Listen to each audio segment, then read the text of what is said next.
this as quiet as I can, mostly because it's 1 in the morning. Told you I'd be up. Well, thank you for staying up. Oh crap, I shouldn't have the book up yet. Anyway, hello everyone. I hope the audio is good. I still find it funny that I'm doing ASMR without an ASMR mic, but I also don't really think I need it. Oh, I have music this time. Let's see. Just please tell me if it's a little too loud. It's a little hot in here, but that's okay. I have no idea actually, I have no way to check the audio beforehand. Here's what I'll do. I'll do that. I'm gonna lower that here. I'm gonna make this a little louder. I'm also gonna shut my Mac up. Where is... Shut the hell up, computer. Well, bedtime. Hello, squishies of the roomies, and hello, Charlotte. I think this is the first time you've actually ever made it to one of my streams. How are you guys doing tonight? Also, can someone please tell me if the audio is okay? I have no idea. I see the green bars, so I think they're okay, but, it's always worth checking with the audience. But anyway, today I will continue reading some of the old stories. I did an ASMR stream before. Just been here lurking. Quite nice. But, yeah, last time I did a ASMR stream, I left off at a certain book. Seems to be quiet? Okay. I will make the music a tiny bit louder, but not too much louder. I don't want it to overshadow myself. Hello, Luxury. Welcome, welcome.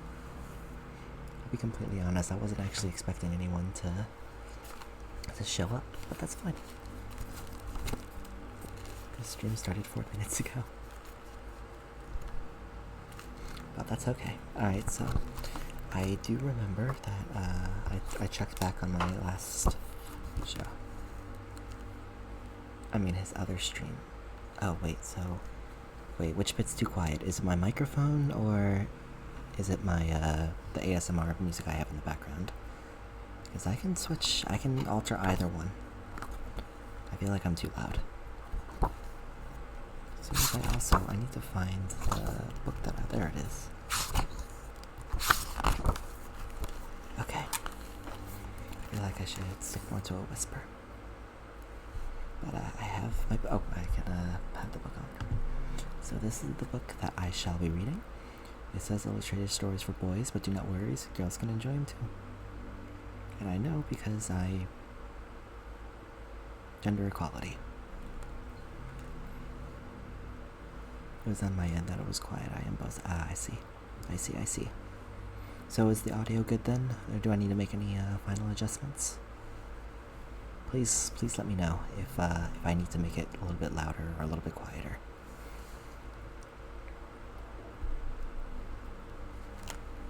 But here we are.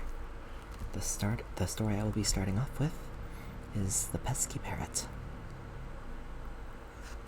It's good? Okay, good to know. Let's begin. It was Charlie Crossbones' first day as a pirate. He'd spent the last 10 years at pirate school, and now he was ready to set sail for treasure. He knew how to read a treasure map, unlock a chest, and do lots of other piratey things, like raise a flag apparently, at least according to the images that this book is showing me. He even knew how to give a real pirate's laugh. What's more, Charlie had been lucky enough to inherit his grandpa's old pirate ship and the gear to go with it too. But as Charlie looked at his outfit, he realized something was missing. He didn't have a parrot. Every pirate needs a parrot. Now that I think about it, I don't know. Child pirates, yes, but have there actually been any real pirates with actual parrots? I suppose I'll never know. A moment later, Charlie spotted just what he needed. A used parrot sail. Get the bird here. Parrot's going cheap.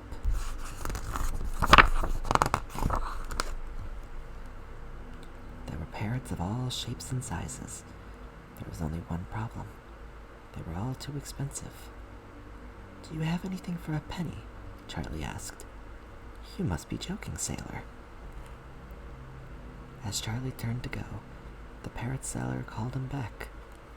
"I suppose you can have this one," he said. Charlie had never seen such a pretty parrot, and he was amazed it was so cheap. "You've got a very special bird there," said the parrot seller, with a tag on his foot that quite literally says "going cheap." Now he had a parrot. Charlie wasted no time in setting off on his hunt for treasure, with a parrot that only was a cent. Not gonna lie, I probably wouldn't trust a seller like that. Out at sea, Charlie spotted a ship named the Fat Founder. I can't do English. The Fat Flounder. He knew it belonged to a rich sailor named Captain Silverside. "I bet that ship is loaded with cash," said Charlie happily. Charlie waited until the sailors had gone to lunch. Then he rowed across to the ship and sneaked in through an open window. Charlie was in luck. He climbed into the cabin where the captain kept his treasure. Quite lucky, I must say myself. But he had only just begun to stuff his pockets with gold coins when disaster struck. "Stop, thief!" yelled the parrot. "Shh!" Charlie hissed at his parrot, but it was too late. Charlie took one look at Captain Silverside and ran. "Come back here, you sneaky thief," said the pirate. "Shiro, hello. Welcome. Thanks for subbing. How was bowling?" I said that already. The captain and his men chased Charlie around the deck 6 times before the poor pirate escaped to his boat. We're just reading some old bedtime stories. Without an ASMR mic. As he rowed back to his ship, Charlie turned to his parrot with a face like thunder. "Don't ever do that again, you pesky parrot," he scolded.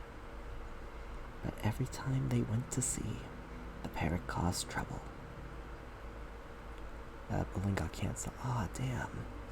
Really? I'm sorry to hear that. Just as Charlie was about to steal someone's treasure, the parrot let out a warning cry. "Stop, thief." Every time.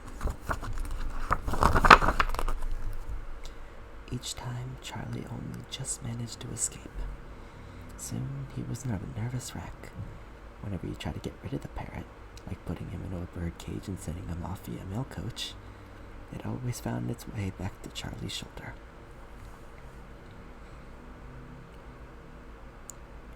We were told it was a 2-hour wait, so we waited 2 hours in a bar, but when we checked at the front desk, they told us another hour.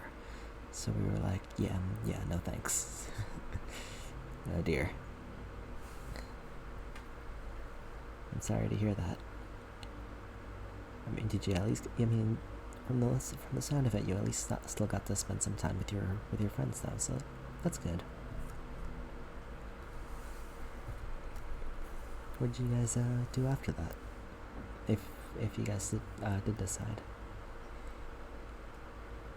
As Charlie was eating his supper,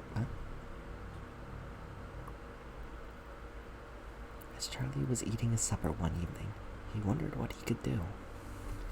He had never felt so miserable. Thanks to that pesky parrot, he was a useless, practically penniless pirate. Also, I would like to bring attention to the menu that he is currently eating at. The Laughing Lobster Inn, a super deluxe menu. Scrummy Scampi, 7 pennies.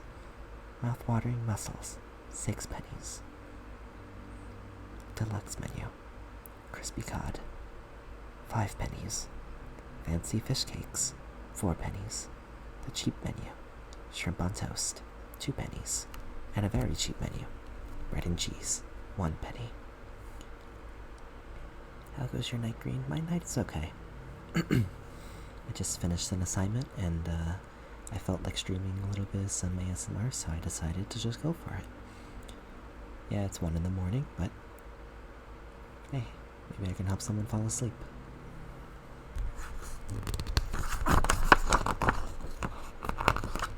Kinda works out. Charlie's long face was making the other customers lose their appetite. That's not actually how it works. The landlord tried to cheer him up. They were so busy talking, neither of them spotted a thief creeping into the landlord's cash box. The thief was just about to swipe all the money when Charlie's parrot squawked into action. "Stop, thief." "What a wonderful bird," said the landlord. "That thief nearly got away with my cash." This gave Charlie an idea. Perhaps he could put his parrot to good use after all. The landlord paid Charlie handsomely for his new burglar alarm. "Stop, thief." The parrot enjoyed its new job, and Charlie had enough money to buy another bird. A quiet one this time. The end.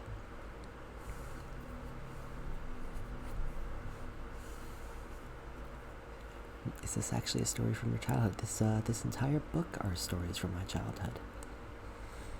So yeah, they're quite fond of me. Looks like my cat likes your reading voice. She's purring and making air biscuits. I'm glad she likes it.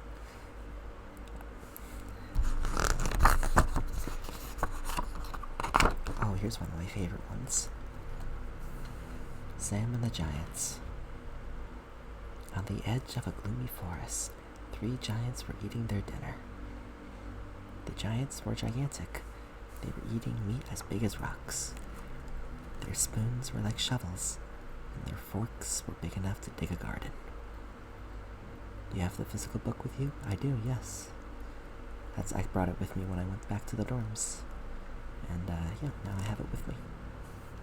I thought I'd finish it for this little ASMR stream. I got quite a few stories to go. But someone was secretly watching them. His name was Sam, and he was a hunter. "I'm gonna have fun with these giants," he said. Taking aim, he fired his gun at the fork of the fattest giant. Sam's gun made the giant jump. He poked the fork into his chin. "Ow," he yelled. "Who did that? Just wait until I catch you, whoever you are." Sam tried to hide, but he wasn't quick enough. The giant spotted him. "I don't even know how. You are literally in a bush. I am looking too far into a children's story." He jumped up and grabbed Sam. "Ha ha! Now you're in trouble, boy," he roared. "Unless you help us," he added. "We want the princess from the king's castle. You can get her." "How?" squeaked Sam. He was terrified. "Oh, we'll show you," the giant said. He laughed. "Do you think he's up for the job?" said the brown-haired giant. "There's no one else that can help us," said the black-haired giant. "Then let's go," said the bald-headed giant. The giants picked up Sam and took him to the castle, which looks exactly like Rapunzel's castle. If any of you know the common story of Rapunzel. Or have you seen the movie Tangled? Tangled is a good movie. I like Tangled. I should watch Tangled again. "Everyone's asleep," they told him. "We put a spell on them, but the dog is still awake. You must shoot him." They pushed Sam through a tiny window. The castle dog trotted up to Sam, wagging his tail. He didn't bark once. He was a very friendly dog. "Hello there. What's your name?" "How could I shoot you?" asked Sam, patting him.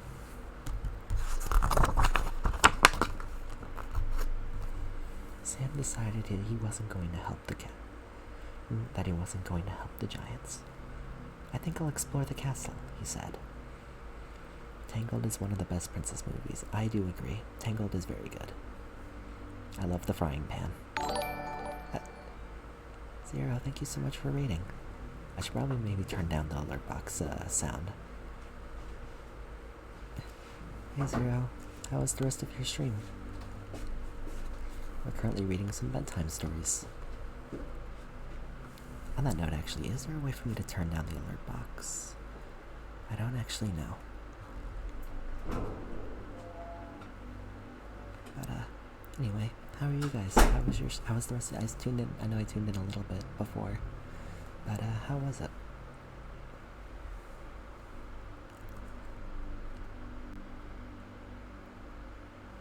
You want some Death Battle too? Oh, nice. My therapist as a teenager used Tangled to help me heal, so I really love that movie. Oh, really? I didn't know that movies could be like. I mean, I guess that makes sense. Actually, wait, yeah, that makes a lot of sense. Maybe I can do like a Discord watch party thing if I can like find it on Netflix or something. Oh, on that note, actually, I do have a Discord. I don't usually like promoting it, but I do have a Discord. It's down below in the panels. If you want me to post a link, I can do that too. But for right now, I'll get back to this. Oh, I love that. Okay. I'll post the link right now. As soon as I just gotta get that link. Invite people. Edit link. Never expire. No limit for uses. Copy. And I like how my chat rules show up for my own stream.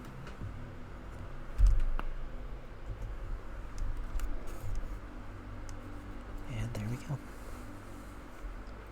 We should be all good. Okay, let's get back to the story. I think I'll explore the castle, he said.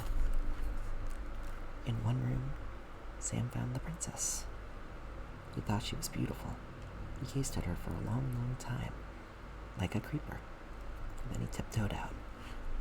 So anyway, how you doing? I'm doing okay. How are you doing, Pichu? I didn't really get to ask that earlier. We should play BP Tag one day. I'm completely down. You said you have it on Switch, right?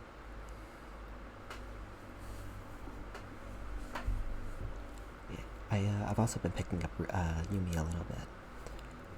I'm normally a Ruby and Neo main, but I've been learning a little bit of some Yumi as well. I understand why she's so broken.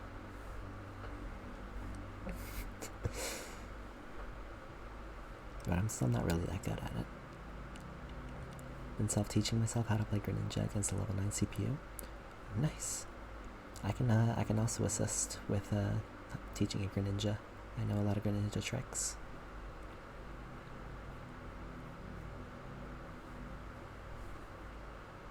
I managed to get the basic idea of up air drag downs. Oh yeah. You can get some, you can do some really cool things with up air drag downs. Nair. Nair, up air drag downs on platforms I really love.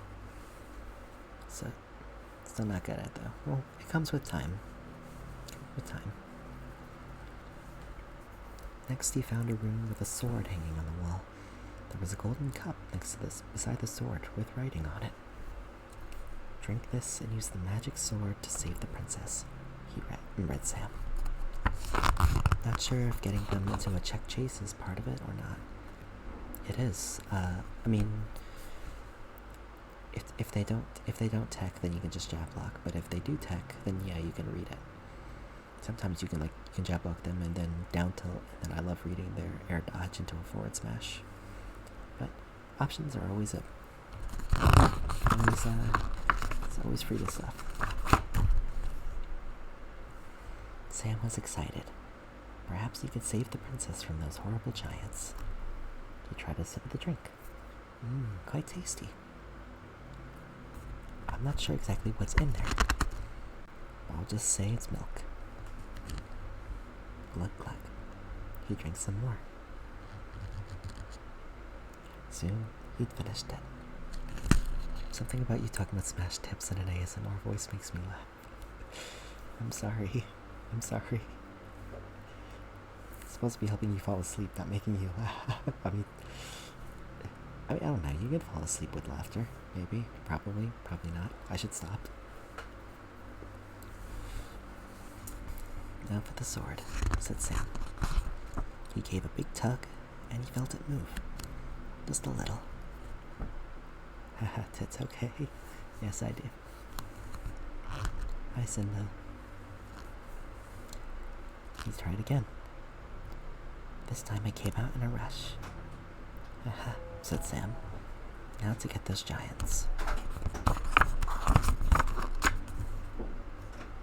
Downstairs.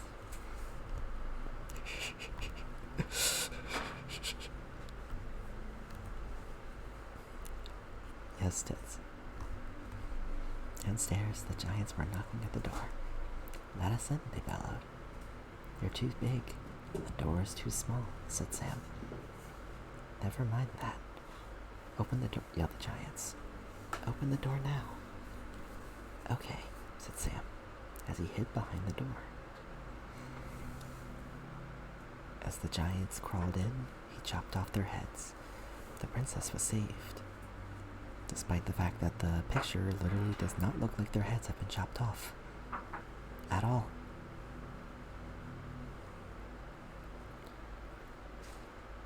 Also, there's no blood anywhere except for the sword itself. Anyway, but Sam began to worry. The king might not like people using his sword.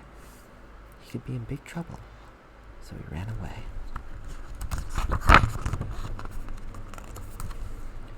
Back in the castle, the giant's spell soon wore off. The soldiers woke up. They stared at the dead giants. Could it really be true? Someone's killed the giants. The king, the king. Fetch the king. The castle buzzed with excitement. The giants were dead at last. But who had killed them? The king saw that his sword had gone too. It was a mystery.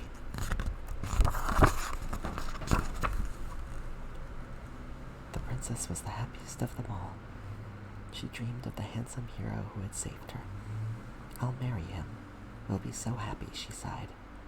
But we don't know who he is, said the king. Please find him for me, Daddy, she begged. So the king built an inn. The sign above the door read, anyone who tells his life story may stay here for free. A year later, Sam passed by. He went inside and told his tale. And flaunted the hell out of his sword. And his sword. It's the giant killer. Call the princess. The king was overjoyed to meet the man who killed the giants. His daughter was so very excited, she married Sam that very day. I feel like we're ignoring a lot of steps here, but that's fine.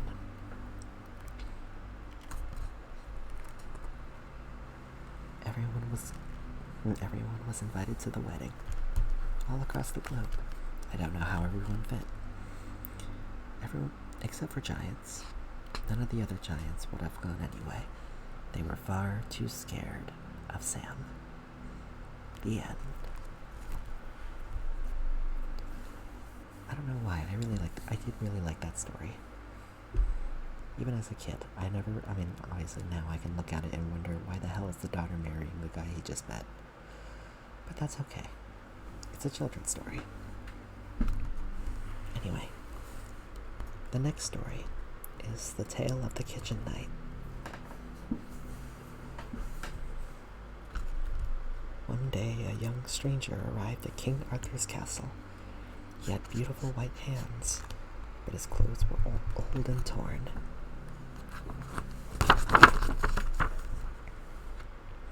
I have nowhere to go, he told the king. Please, sire, may I stay for a year? King Arthur liked the look of him, so he agreed. Sir Kay can take care of you, he said. Grumpy Sir Kay was in charge of the kitchens. He sneered at the young boy.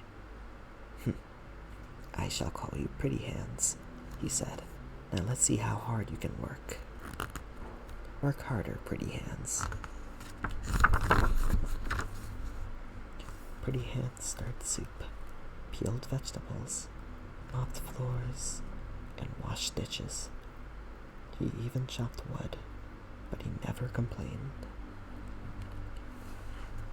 When Pretty Hands had been at the castle for almost a year, a lady came to Camelot.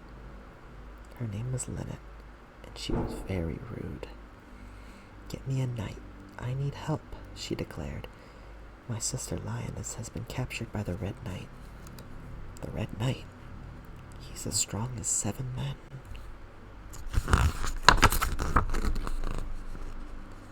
No one wanted to help Lynette. Then Pretty Hands stepped forward. "I'll rescue your sister," he announced. Everyone was shocked. He was only the kitchen boy. Lady Lynette was furious. "I want a real knight," she stormed, "not a boy who smells up the kitchen." "Don't worry, my lady," said King Arthur. "Sir Lancelot will make him into a real knight first."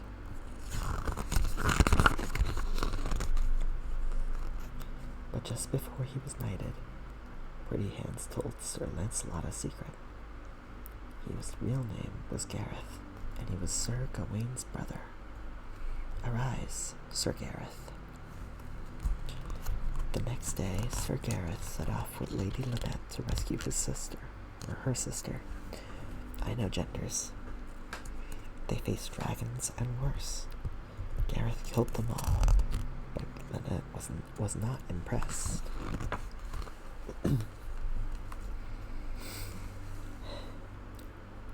At last, they reached the Red Knight's castle. Lady Lioness was locked in a tower. When she saw Sir Gareth, she smiled. Gareth took one look at her and fell in love. "Fair lady, I promise I will set you free." Gareth rode up to the castle and hammered on the door. There was a terrible roar. The door opened, and the Red Knight thundered out. Tsundere, indeed. Or maybe she's just a really bad woman. It could be either or. I forget how this story ends, to be completely honest with you, so I guess I'll take a look. "I'll tear you to pieces," said the Red Knight.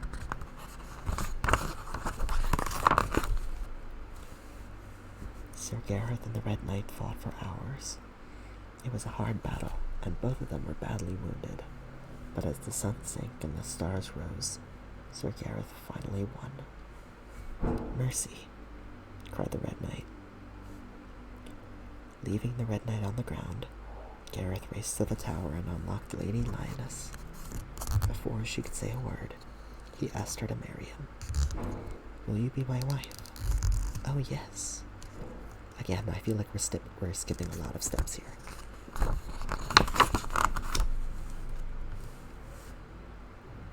Back at Camelot, King Arthur gave the couple a grand wedding. When Gareth told him his real name, he was welcomed to the round table to sit beside his brother. "Not bad for a kitchen boy," said Lady Lynette. The end.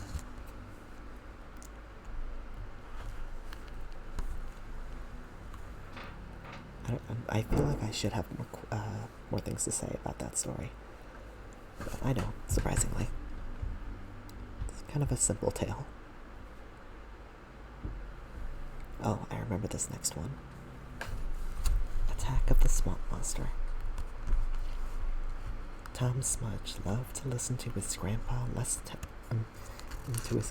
Jess tell creepy stories about the old days.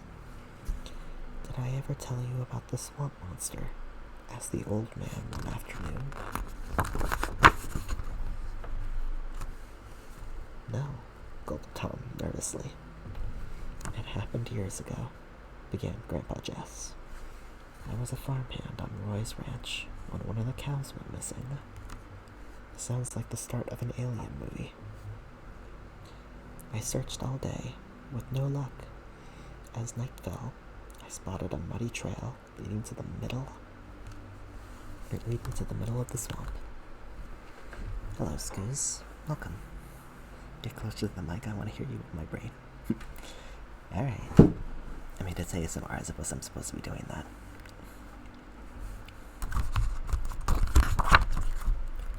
happened next? Asked Tom, with a shiver. A terrible slithering sound filled the air, and I found myself face to face with a horrible, hideous... Tom, stop bothering your grandpa. Miss Smudge suddenly burst into the room, waving a piece of paper at Tom. And I think she hit the dogs with the door. How dare that woman? I need you to go to the store and get these things, she said. Can't I hear the end of Grandpa's story first? Begged Tom. No. Now off you go, said Miss Smudge. And hurry back, she added. You haven't had a bath yet. Nice. The grocery list. Soap for Grandpa. 2 large bottles of bubble bath. Lots of broccoli. Small cabbages. And peas.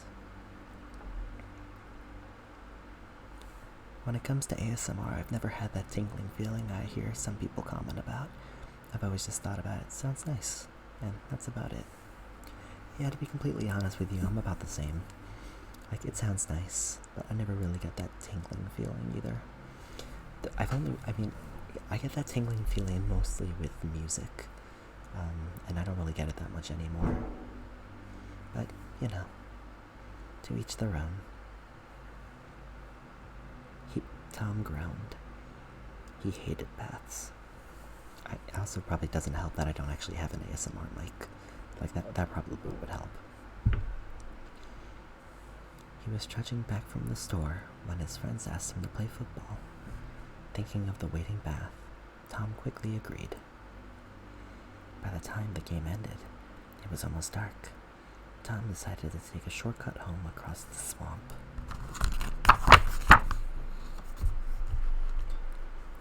He had only been walking for a minute. Can you read Redfish, Bluefish?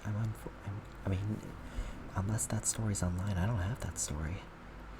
Although it's ironic that you bring that up, because I do have a few Dr. Seuss stories that I might read after this. But I want to get through this book first. Read one book at a time.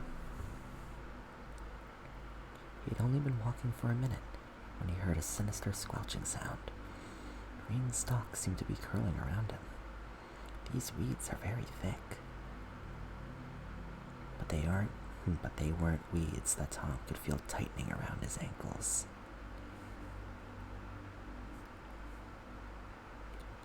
Redfish, Bluefish is one of my favorites. I do like that story too.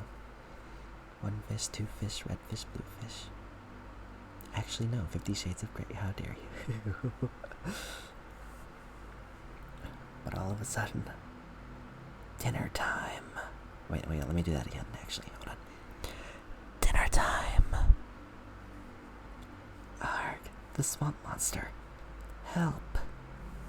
Tom struggled in the slimy creature's grasp. The more he squirmed, the tighter the monster squeezed.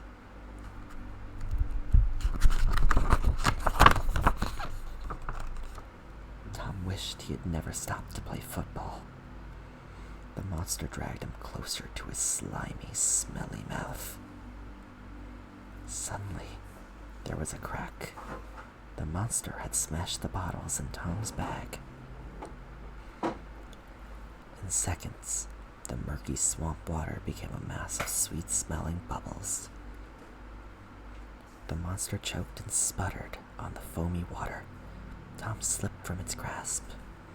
They were both getting the bath of their lives.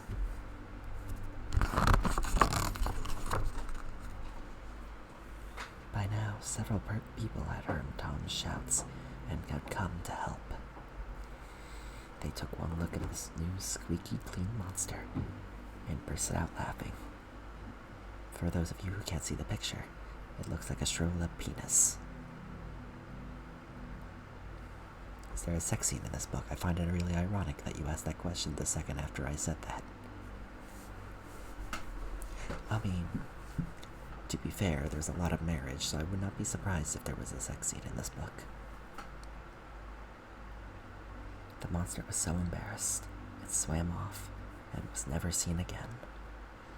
As for Tom, he had the best reward ever. He didn't need a bath for a week, which is not how that works at all.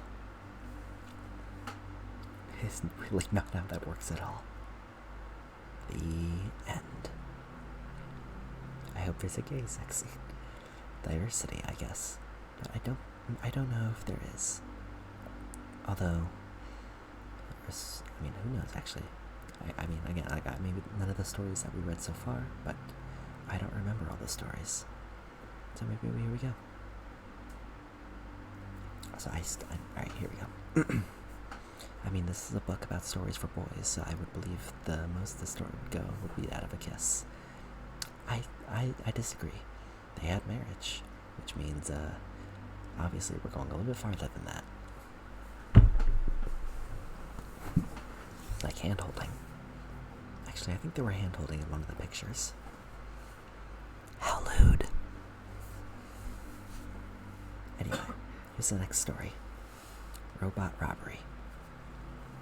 JCB was the hardest working robot on the building site. He had 10 different tools, so he was always digging and drilling. But Jay liked the end of each day best. Only then could he switch off and recharge his battery. Time for a rest. But one night, as Jay was recharging, someone broke in and carried him off. When Jay was fully recharged, he awoke to find himself in a strange workshop. A wild-haired man. Oh, hydrate. Okay, hold on a second. I have my cup right here, and I have water.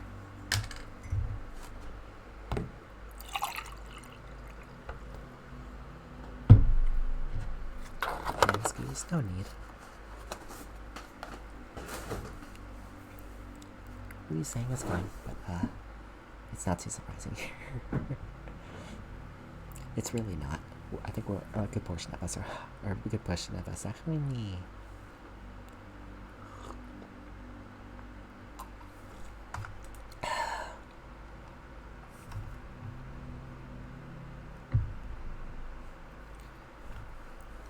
Okay, I will deny this one, but yeah, let's drop it.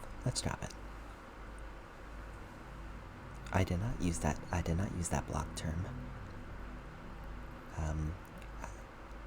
Green has put in a description that streams can be 18 plus. Okay, wait, how do I, because I accidentally denied that, like, you can use that. I didn't want that. I just, so how do you, can I redream don't hydrate? And, too late for that, buddy. Or is he's not, I'm not afraid to be 18 plus at all. I'm really not. I actually kind of prefer being 18 plus. But, 1 second, let me see if I can, undo that, block term. Because I did not mean to do that, I just wanted to do...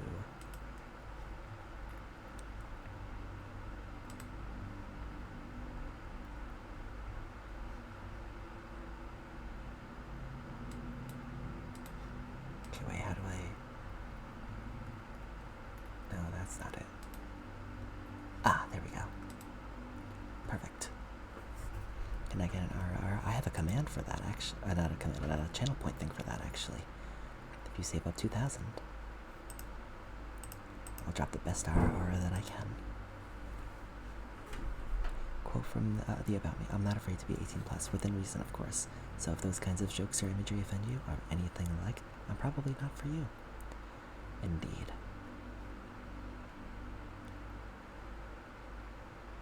And that is correct.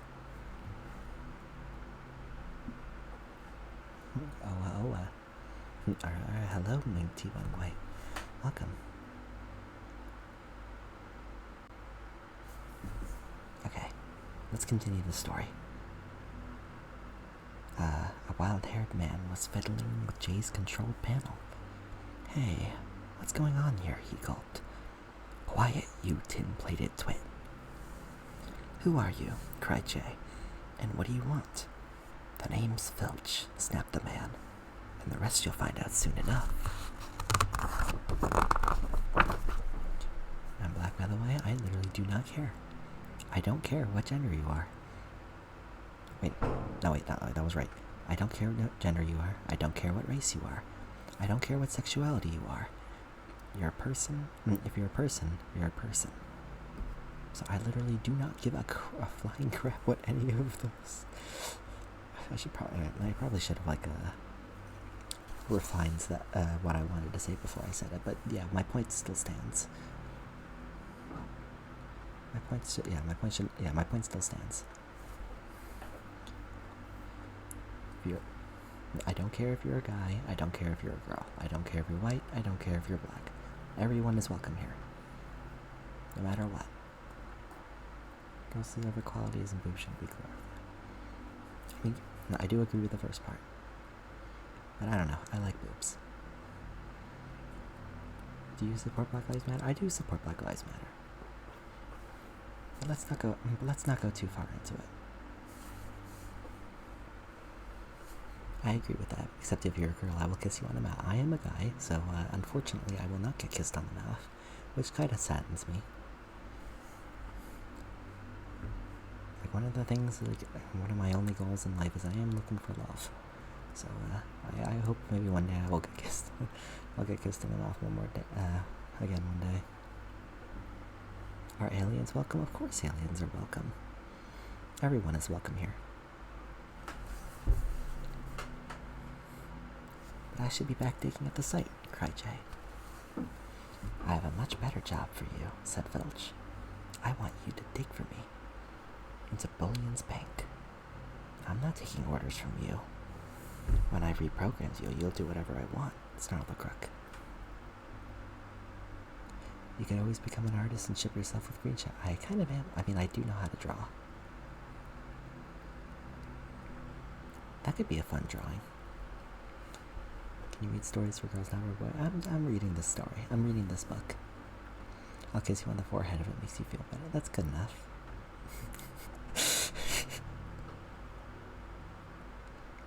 Okay, I'll make it obvious when I'm reading the stories. Later that day, Filch ordered Jay to follow him to the bank.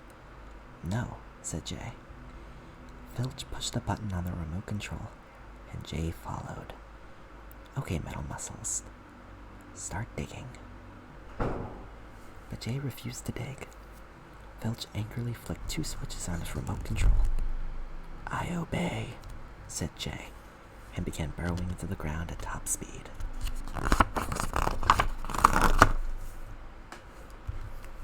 Jay kept digging. Down, then across, then up. As he burrowed along, the soil filled the narrow tunnel behind him. I obey. I obey. I obey. Soon, Jay emerged in Bullion's bank. Okay, let's not make things weird, okay? Let's not make things weird. Alright, buddy, keep it up, and I think I'll put you in a timeout. That'll be your second strike. Okay? Let's keep it chill here, okay? Thank you. Soon Jay... Oh wait, I read that part right. Outside, Filch watched Jay's progress on a tiny screen. He twisted a dial, and Jay drilled right through the metal thick door. I obey.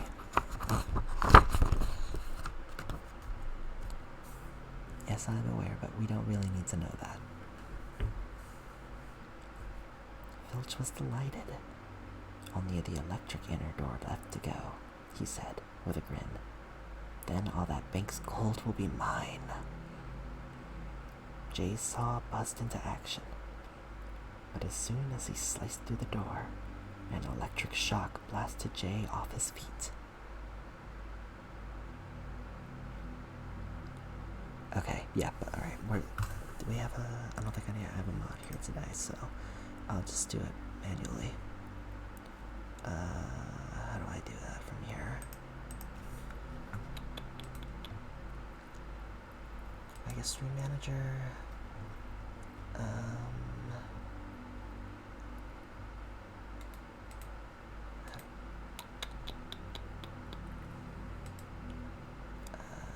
Not blah. No, I just need to put you in a timeout. How do I do that from here? 1 second.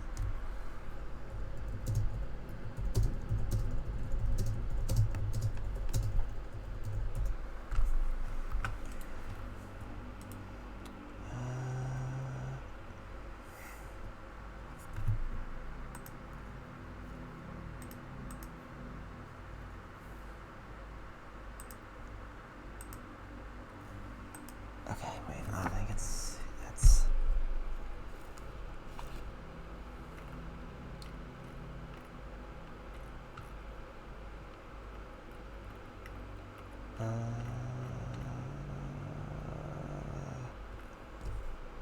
timeout. That's what it is, timeout.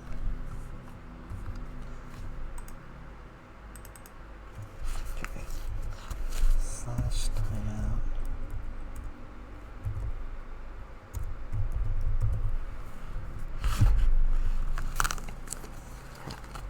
I can't see the chat right now.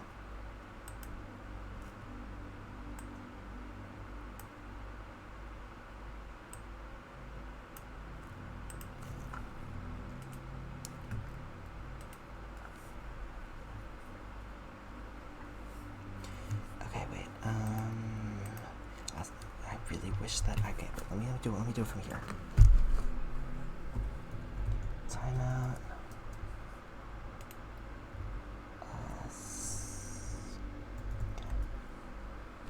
There we go. Hooray, I did a thing.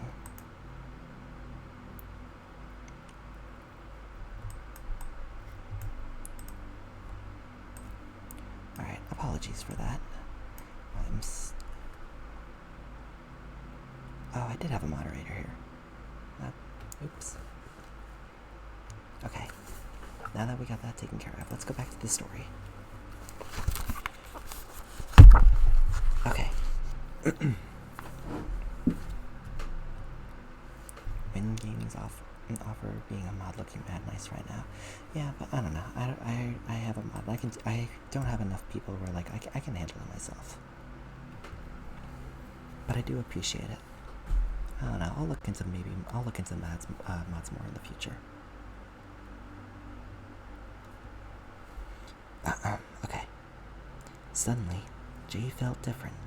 He could switch off his saw. I'm free, he cried. That electric shock must have stopped Filch's program. Now I'll fix that no-good crook, thought Jay.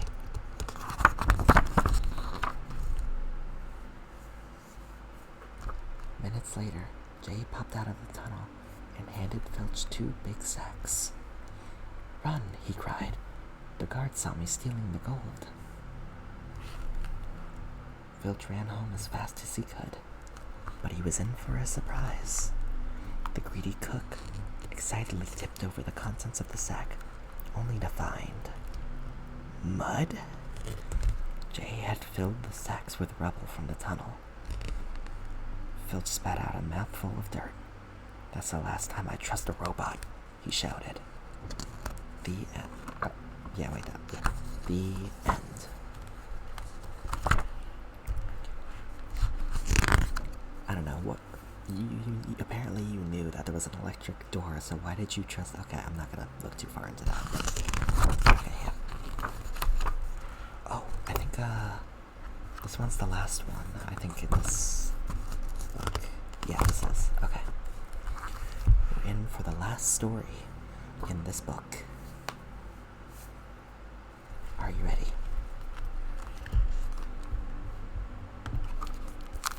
Treasure Island. This is the story of my incredible adventure on Treasure Island. I'm Jim Hawkins, and I helped my mother run the Admiral Benbow Inn. Each day was just like the last, until the morning a stranger arrived. I was sweeping when an old man sea captain strode up the road singing.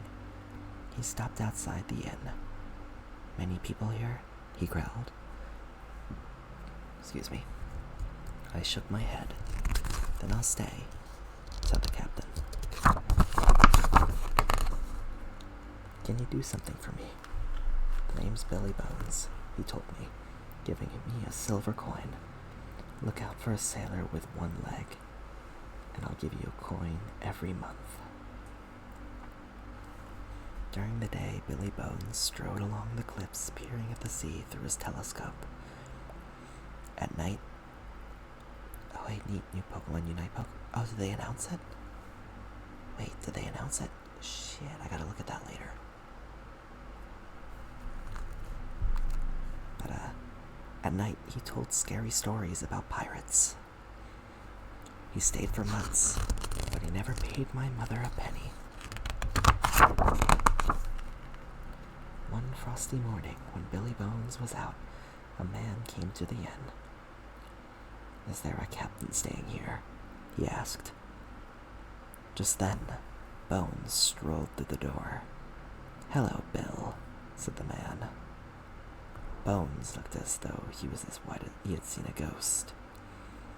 "Black dog," gasped Bones. "You want a link or me to tell?" I'll look at it later. If you want to link it, maybe that's fine. You can put it in the Discord. "Yes," sneered the man, "and I've come for what's hidden in that sea chest of yours. You'll never get your hands on it, you interfering devil." With a clang of steel, both men drew their swords. Bones struck Black Dog on the shoulder and chased him out of the inn.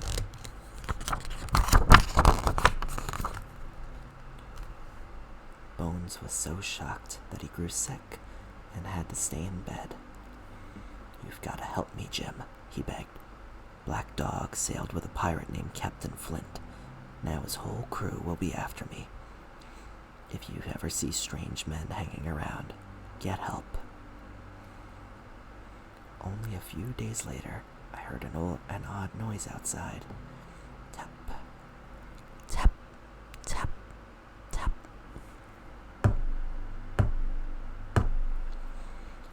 A blind man trudging along, tapping the road with his stick. "Where am I?" he asked. "The Admiral Benbow Inn," I replied. The man grabbed my arm with an icy hand. "Take me to Billy Bones," he hissed. When Bones saw the blind man, he was horrified. The man gave Bones a note and hurried away. With trembling fingers, Bones read the message. "The pirates," he gasped. "They're coming tonight." With a cry of pain, he fell to the floor. To my horror, he was dead. I didn't like the sound of those pirates at all. My mother was determined to see what Bones had hidden in his chest. So that night, I locked all the doors and windows of the inn, and we went to the captain's room.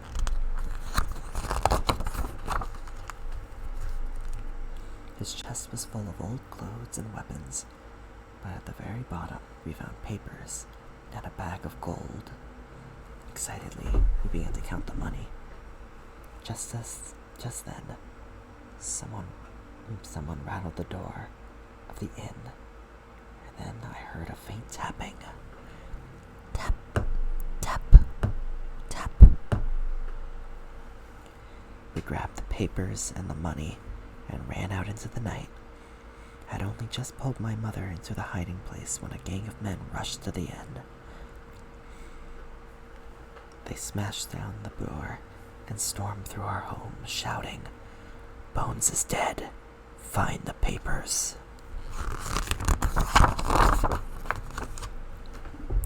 Suddenly, the blind man threw open a window. "The papers are gone," he shrieked. "Find the boy." But as the pirates came closer to our hiding place, a group of soldiers galloped over the hill. The pirates fled. "We heard you were in danger," the captain of the soldiers said to me. "Sorry we took so long." "The pirates wanted these papers," I explained. "I think we should take them to the hall and show Squire Trelawney." "Where did you get them?" We found them in Billy Bones' chest.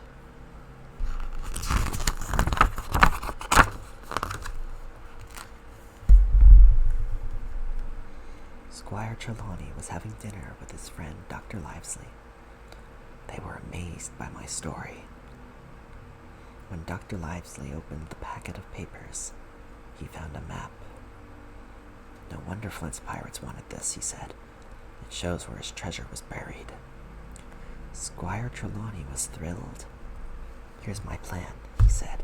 We shall sail to that island and find Flint's treasure, and you, Jim, can come with us. But don't tell anyone about the treasure. So a month later, I hugged my mother goodbye and set off to the Bristol docks. The squire looked very excited. There's our ship, he said. It's called the Hispaniola. He asked me to take a message to the ship's cook, Long John Silver. I was horrified to see he only had one leg. Was this the sailor Bones had paid me to watch out for? He seemed friendly enough. Thank you kindly, Jim lad. Besides, I had something else to worry about.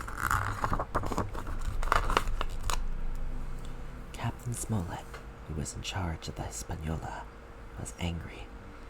I thought this voyage was a secret, he snapped, but it seems the whole crew knows you're after Flint's treasure. I don't trust them. Those sailors are a shifty bunch, if you ask me. We were all worried by the captain's news, but it was too late to find a new crew. The next morning, we set sail. Pieces of 8, lovely boy. During the voyage, I made friends with Long John Silver. I liked the talking parrot who sat on his shoulder.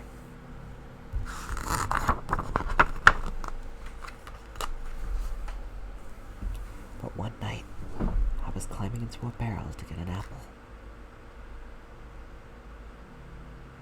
when I overheard Long John's whispering to a young sailor. I was Captain Flint's second in command, he said. Join us pirates and get rich. I broke out in a sweat. Captain Smollett was right. Some of the men were pirates. We'll wait until we have the treasure, continued Long John. Then we'll kill the captain and his friends.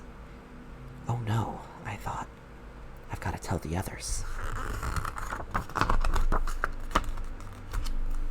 Just then, there was a cry of land ahoy. Everyone rushed onto the dock to look at Treasure Island. I ran to the captain's cabin and told everyone what I'd heard. We can't give up now, said the captain. We must find out who's on our side and be ready to fight. Next morning, we arrived at the island. The men wanted to lie on the beach. Instead, we had to mend the sails and scrub the decks. The sailors started grumbling. Captain Smollett, scared they'd rebel, gave them the afternoon off. The sailors eagerly rowed for the shore. I was desperate to go too, so I slipped into one of the boats.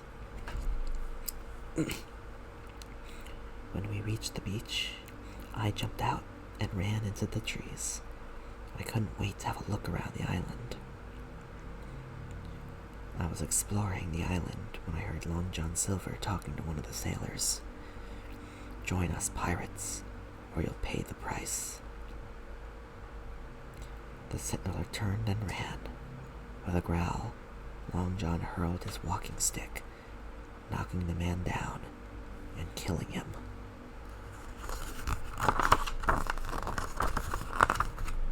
He killed him. I ran away into the forest, stumbling and gasping. But then I saw a shadowy figure dodge behind a tree.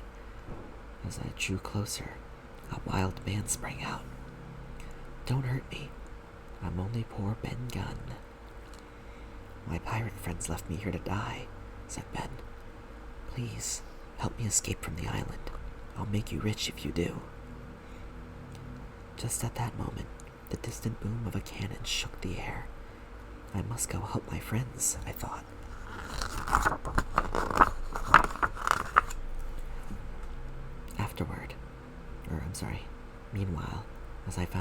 later, Dr. Livesley was searching for me with one of the sailors. They came across the fort made of logs on a hill. Suddenly, they heard a piercing scream from the ship. "The pirates are attacking," said the doctor. "Quick, we'll get the others and hide here." The pair rushed to the ship, helped the captain load a boat with guns, and rowed desperately for the shore. Some men fired at them with the ship's cannon, but they reached the land safely. So, as I ran across the island, I saw the captain's flag fluttering over the long fort. I scrambled over the fence and dashed inside. "I've just seen Long John Silver kill a sailor," I cried, panting, and when I ran away, I met a man called Ben Gunn in the woods. "Silver killed a sailor," said the squire, looking worried. "We don't have many guns," added Dr. Livesley, "and the pirates are fierce fighters." We stayed up all night, trying to decide what to do, but as the sun came up, we still didn't have a plan. As dawn, Long John Silver came hobbling up the hill. "Give us the treasure map," he said, "and we won't harm you." "We don't bargain with pirates," said the captain. "Then you're all dead men," sneered Long John, and he walked off. The captain looked at us. "Get ready to fight, my lads," he said. Time seemed to stop. It became very hot and quiet. Suddenly, shots rang out, and pirates swarmed all over the fence. The captain's men opened fire, and a savage battle began. Finally, the fighting was over, and the last few pirates ran off defeated.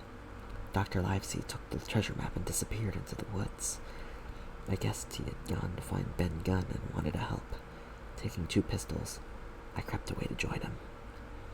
But as I walked along the beach, I found a boat Ben Gunn had made. It gave me a wonderful idea. I would cut the Hispaniola loose from the rope.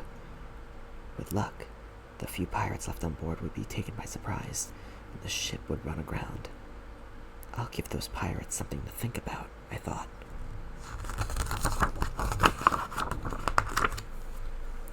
It was easy to launch the little boat into the waves, but it wasn't so easy to steer it. When I tried to paddle, the boat just spun in circles. Luckily, the tide swept me over to the ship. Catching hold of the anchor rope, I sliced through it. I could hear the people shouting inside, so I quietly crawled up to a window. 2 pirates were locked in a vicious fight.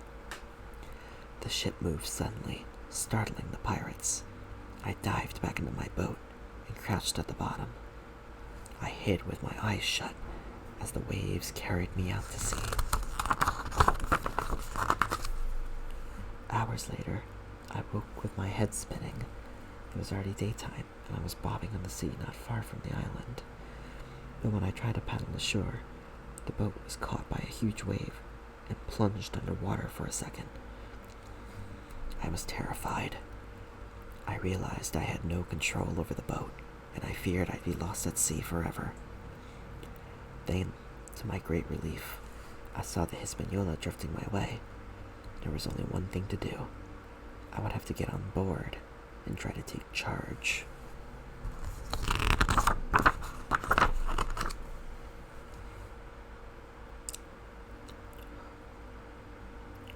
All of a sudden, the ship reared onto the sea and towered over me. I sprang up and managed to catch hold of it, just as it smashed the little boat to tiny pieces. Holding on with all my strength, I clambered along the mast as the ship rocked and plunged. Gently, I swung myself down onto the deck. The whole place seemed strangely quiet. In a corner, 2 pirates were lying in a pool of blood. One was dead, but the other groaned and looked up. It was his real hands, one of Long John Silver's friends. "What are you doing here?" "I've come to take the ship back to Captain Smollett," I said. Hans smiled slyly. "I'll help you sail the ship back to the island if you'd like," he offered. But as we approached the bay, I heard a noise behind me. I whirled around. Hans was clutching a dagger, ready to strike. "What are you doing?" I said. "Getting the ship back," he said. He lunged at me, but I skipped to one side. Then I tried to fire one of the pistols. There was only a dull click. In desperation, I scrambled up the mast ropes, climbing higher and higher. "You can't escape that easily, lad." At one point, I glanced down. Hans was climbing after me. And suddenly, I paused to reload my pistols. Suddenly, Hans hurled his dagger, striking me on the shoulder. I have never felt such pain before, or since. As I shouted out, both pistols went off. Hans screamed and dropped into the sea. With a thumping heart and a throbbing shoulder, I climbed down and swam ashore. I have escaped, and now the Hispaniola was ready for the captain. Eagerly, I set off across the island to find my friends.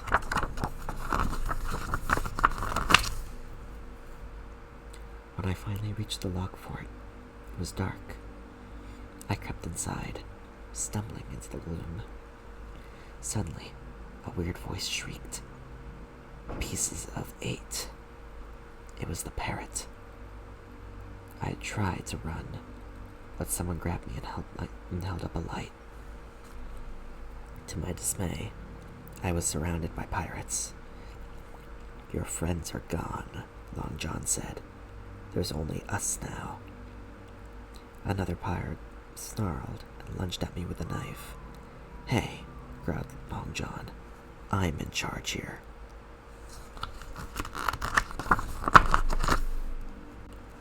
The pirates glared at him. "We want a new leader," one of them said. Long John took up something out of his pocket and held it up. Everyone gasped. Flint's treasure map. I was puzzled, but Long John wouldn't tell me how he got his hands onto it. Next morning, to my surprise, Dr. Livesley arrived.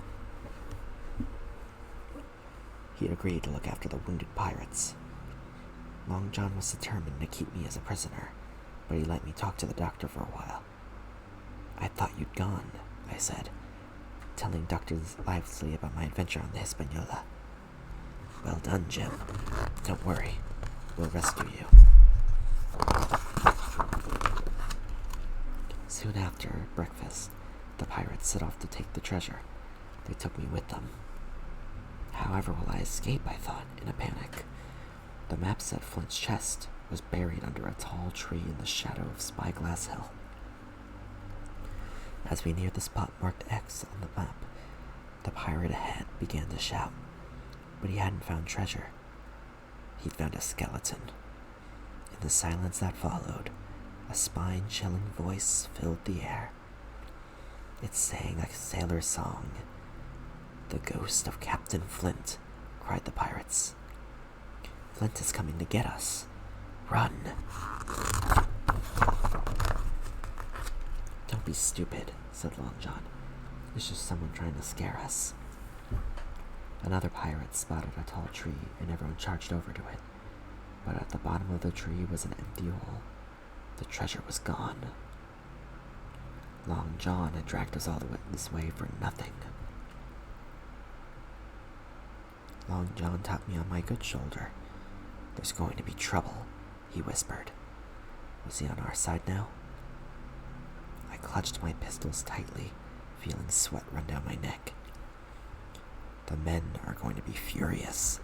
Get ready for a fight."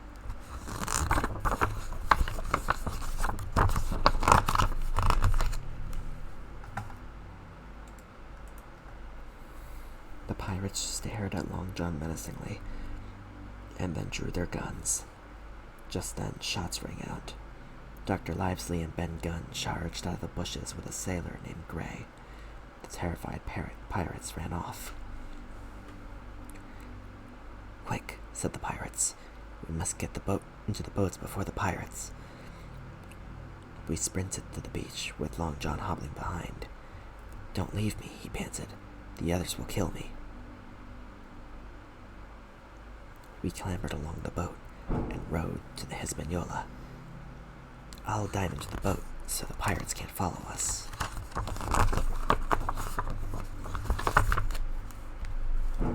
As Gray rowed, Dr. Livesley cleared up a mystery. "I tricked Silver with the treasure map," he told me. "I wanted to distract the pirates. I knew Ben had found Flint's treasure years ago." Leaving Gray behind to guard the Hispaniola, the rest of us headed for Ben's cave and the treasure. The squire and Captain Smollett are waiting for us in Ben's cave. Ben's cave was enormous.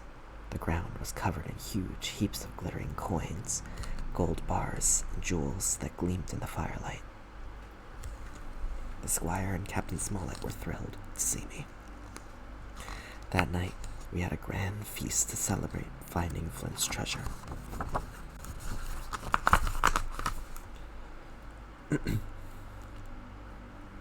Next morning, loaded up the ship with the treasure and sailed away. We took Long John along, but during the voyage, Ben Gunn helped him escape with some gold. "I thought we'd be better off without him," Ben said. When we landed at Bristol docks, I hugged everyone goodbye and took my share of the gold. I never saw Long John Silver again.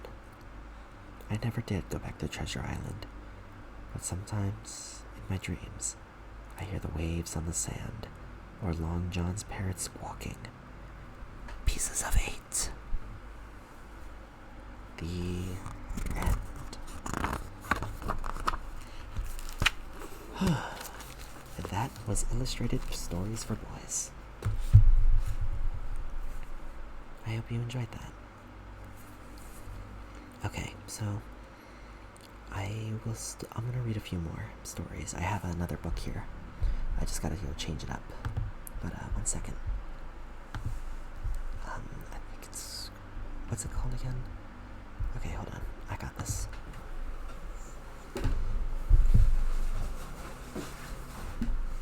Okay, I'm only gonna read like a select few from this, but it is a Dr. Seuss book. The Big Green Book of Beginner Books. Now, I didn't read as many stories from this one, but I still liked it.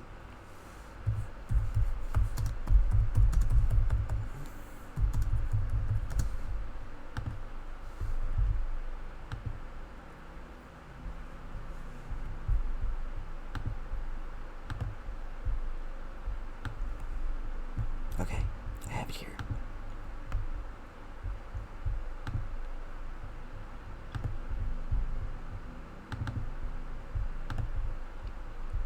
On my desktop.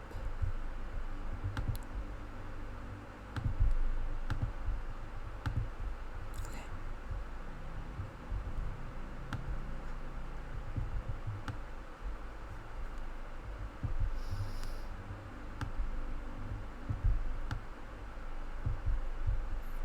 Okay. Let's read The Big Green Book of Beginner Books.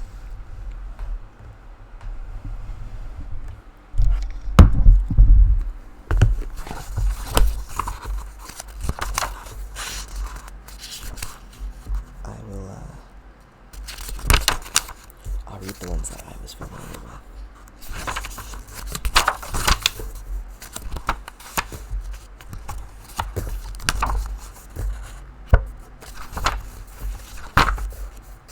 Okay, I'll start with this story. I Wish That I Had Duck Feet by Dr. Seuss. Writing by Theo Lesage. Illustrated by Batobi.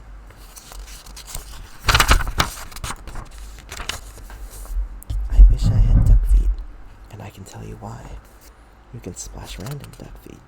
You don't have to keep them dry.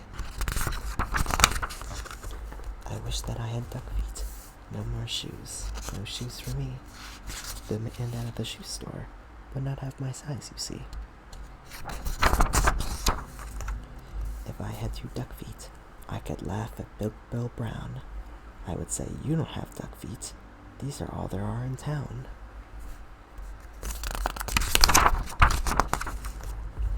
I think it would be very good to have them when I play. Only kids with duck feet can ever play this way.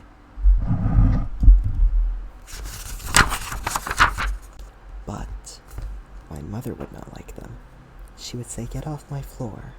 She would say, you take your duck feet and you take them out that door. Don't ever come in here again with duck feet on. Now don't. So, I guess I can't have duck feet. I would like to, but I won't. So, if I can't have duck feet, I'll have something else instead. Say, I know what. I wish I had 2 horns up on my head.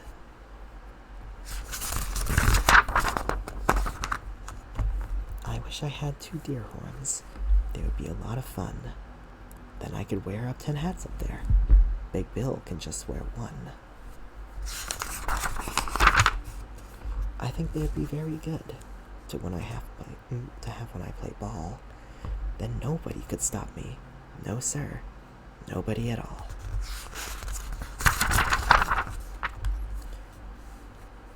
My horns could carry things, books and stuff, like papers and pens and strings, and apples for my teacher, and a lot of other things. But if I had big deer horns, I would never get a ride. I could never ride the school bus. I could never get inside. And so, I won't have deer horns. I'll have something else instead. I wish I had a whale spout on my head.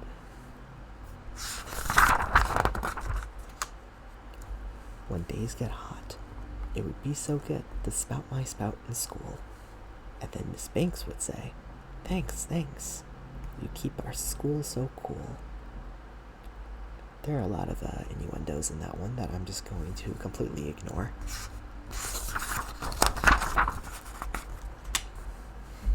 I could play all day in the summer. I would never feel the heat. I would beat Big Bill in tennis. I would play him off his feet.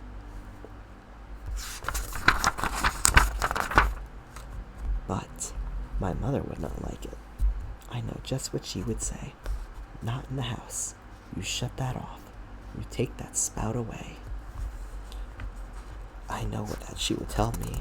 I don't want that spout about. And when mother does not want a thing, it's O-U-T. It's out.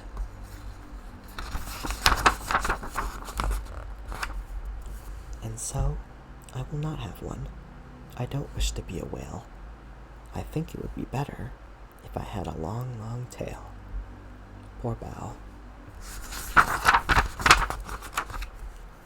I wish that I had a long tail. Someday I will, I hope.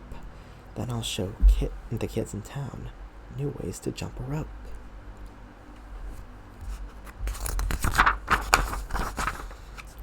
If I had a long tail, I know what I would like. I would like to ride down State Street, pulling girls behind my bike.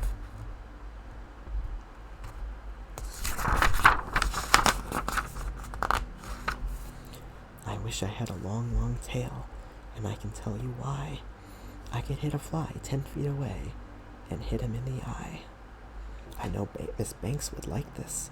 She would smile and she would say, no other boy in town can hit a fly that's so far away. But if I had a long tail, I know that Big Bill Brown would tie me in a tree. He would. Then how would I get down? I don't think I would like that with my tail tied in a tree. The more I think about it, no long tail for me.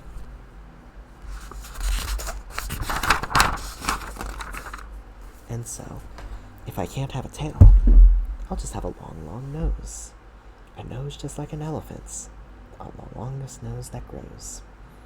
I wish that I had a long nose, and I can tell you why. I think it would be very good. to get at things up high.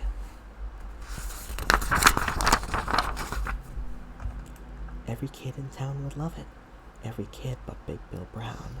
And every time I saw him, I would sneeze and blow him down. Virtue.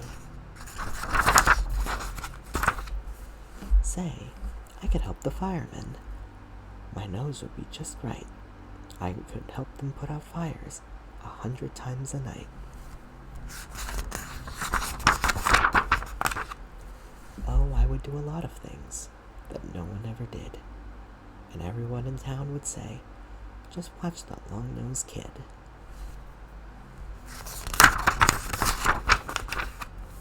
But if I had a long, long nose, I know what Dad would do. My dad would make me wash the car, the house, and windows too. Not seeing the downside here.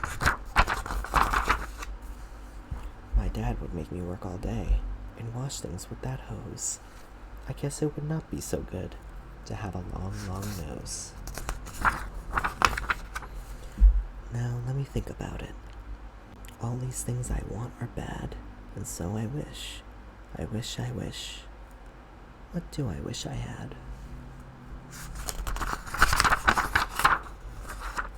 I know what. I know just what. I wish that I had all of those things. I'd be a which, what, who. If I could be a which, what, who, I'd jump high in the air. I'd splash and spout and run about. I'd give the town a scare.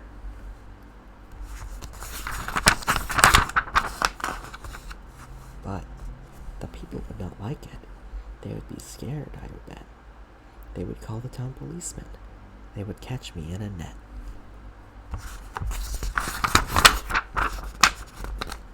They would put me up in a zoo house, and my horns and nose and feet. And hay, just hay, 2 times a day, is all I'd get to eat.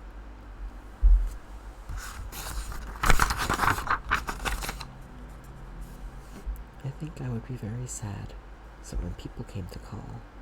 So, I don't think a which, what, who would be much fun at all. Hello, Jackstack. Welcome.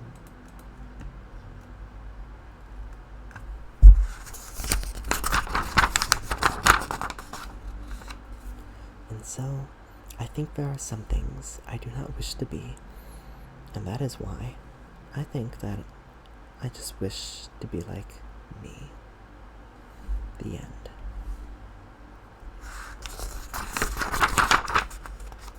Okay. What else we got? Oh, I remember this one. This is one of the ones I did like. Okay. Wacky Wednesday by Dr. Seuss. Writing by Theo Lesage. Illustrated by George Booth. It all began with that shoe on the wall. A shoe on the wall? Shouldn't be there at all. Then I looked up and I said, oh man. And that's how Wacky Wednesday began.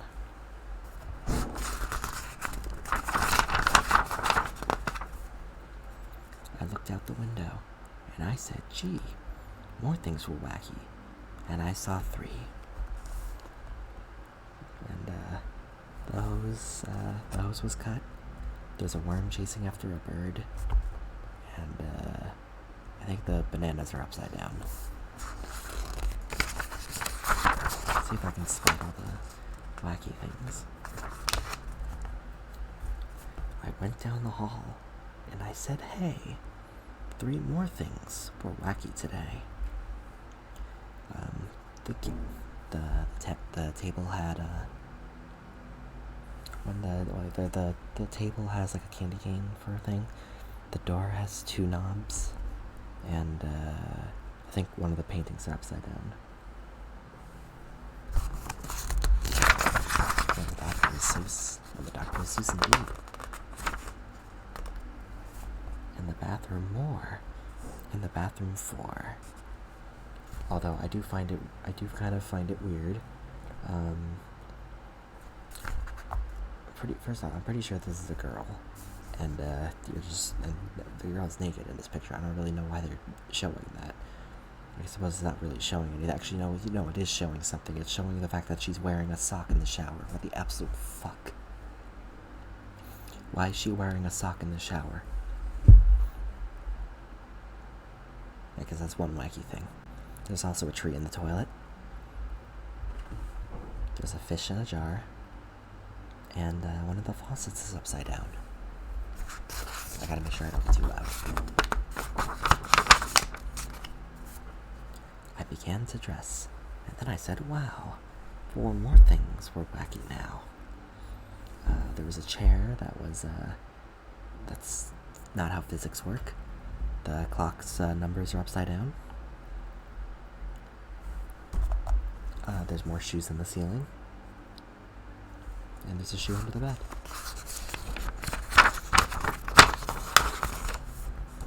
I looked into the kitchen, and I said, by cracky, 5 more things were very wacky. There's a chunk of the table missing. There's a mouse chasing a cat. There's a floating cup. A bug is holding up a fridge. And there's an umbrella in the pot.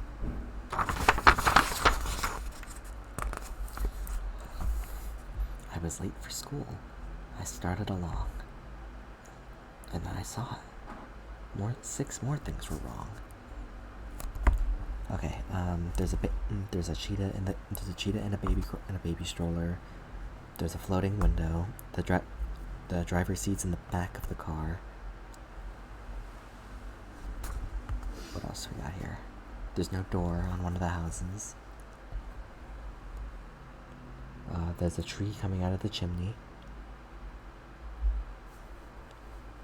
And I think that's it.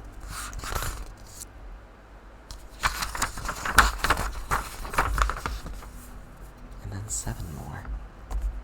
Okay, I'm just gonna give up on finding them all because again, I'm kind of ruining the immersion.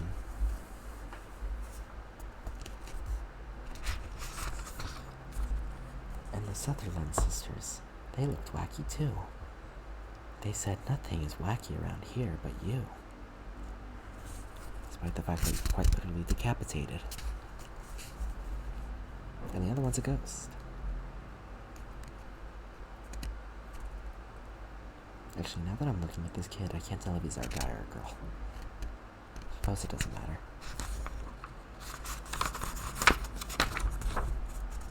But look, I yelled. 8 things are wrong here at school. Nothing is wrong, they said. Don't be a fool.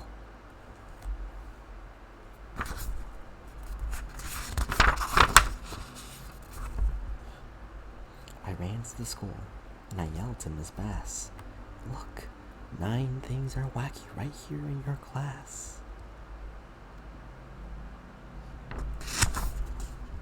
Yes, the wackiest thing is that 1 plus 2 is equal to 3. Come on, we all know that 1 plus 2 equals window.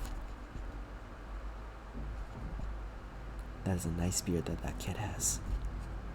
And that kid is dead.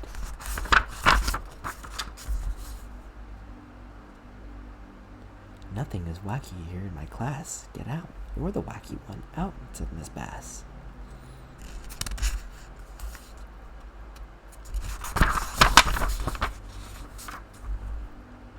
I went out the school door. Things were worse than before. I couldn't believe it.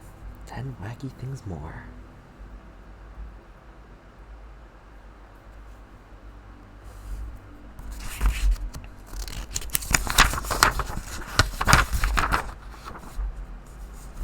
And then I counted 11. But then 12 worse things. I got scared, and I ran. And then I knocked over Patrolman McLean.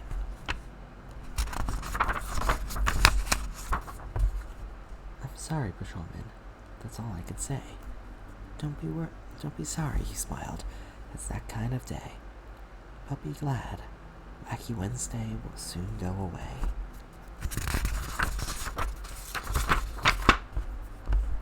Only 20 things more will be wacky, he said. Just find them, and you can go back to bed.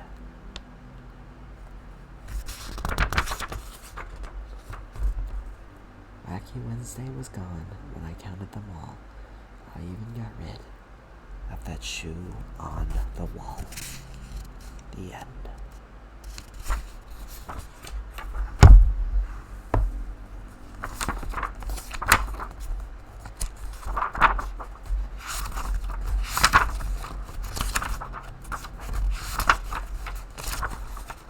Okay, I have one more story that I'll read. And then I'll call it a night. I said it's almost 3 in the morning here. And I did say I'd keep it relatively short.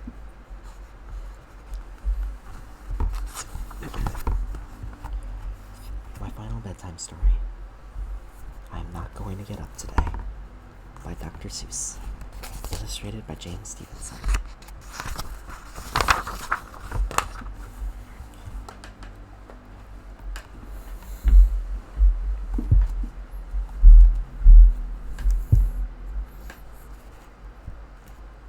Okay, let me get something to drink.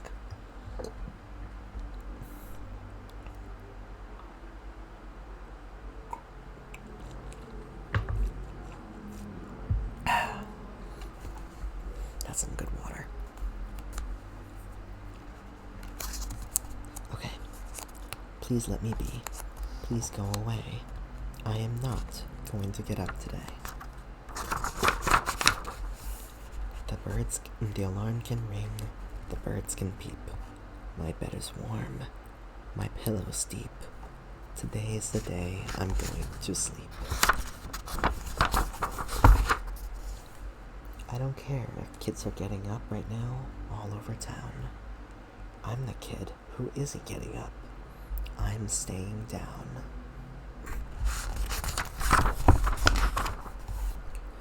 All around the world, they're getting up. And that's okay with me. Let the kids get up in Switzerland or Memphis, Tennessee.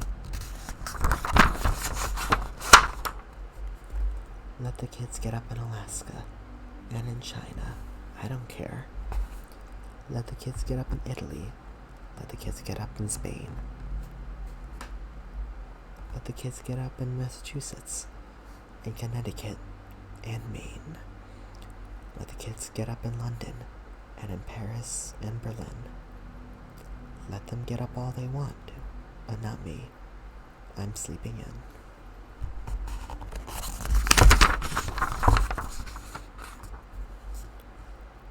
I've never been so sleepy since I can't remember when. You can take away my breakfast. Give my egg back to the hen.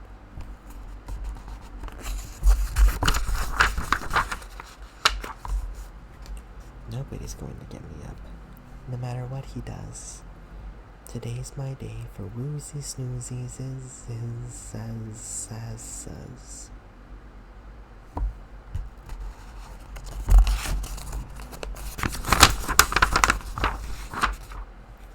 You can tickle my feet.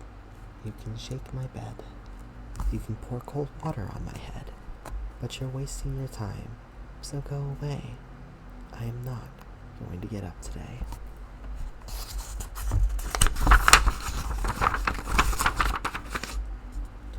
In bed is where I'm going to stay. And I don't care what the neighbors say. I never liked them anyway.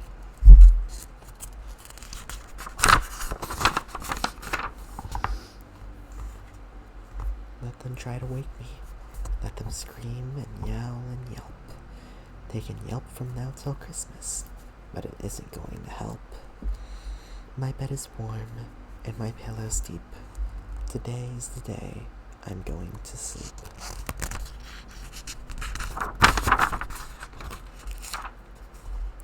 I don't choose to be up walking. I don't choose to be up talking. There's only one thing I'm choosing, is to lie here woozy snoozing. So won't you kindly go away? I'm not going to get up today.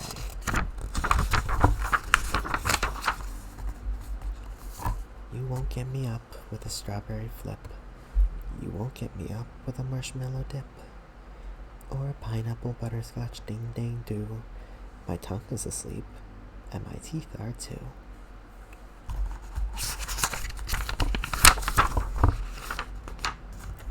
You can try with dogs and roosters, You can try with goats and geese, but I'm going to go on snoozing. You can bring in the police. Damn, I fell asleep for real, then I did my job. Now let me wake you. Now let me wake you. You can print it in the papers. Spread the news all around town.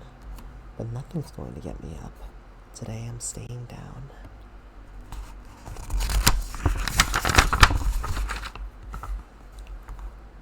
You can shoot me with peas and beans.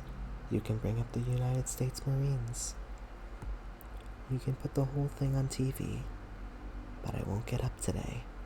Not me.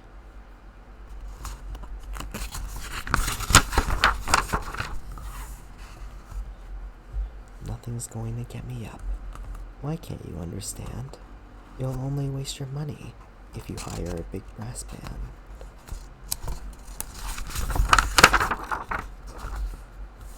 That's why I say, please go away.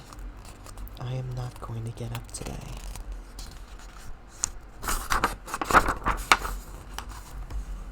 I guess he really needs it. So you can have the egg. The end.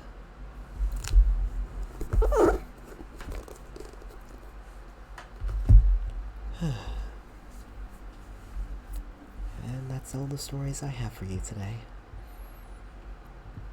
Considering how quiet it was, I'm gonna assume that I did my job and that I helped some of you fall asleep. And I'm happy about that. So, obviously we're not going to be rating anyone today. God damn it, I forgot, yeah, I woke you up, but god damn it. But yeah, I'm glad you enjoyed. But yeah, and obviously we're not going to rate anyone today. I'm just going to end the stream, and hope you guys have a good night's sleep. Your cat woke you up. I see. I thought you said your cat was enjoying it. Or, I guess that doesn't equate that him will fall asleep. That's okay. But yeah, now I gotta get to sleep myself. So, have a good night, guys. Sweet dreams. And ciao for now.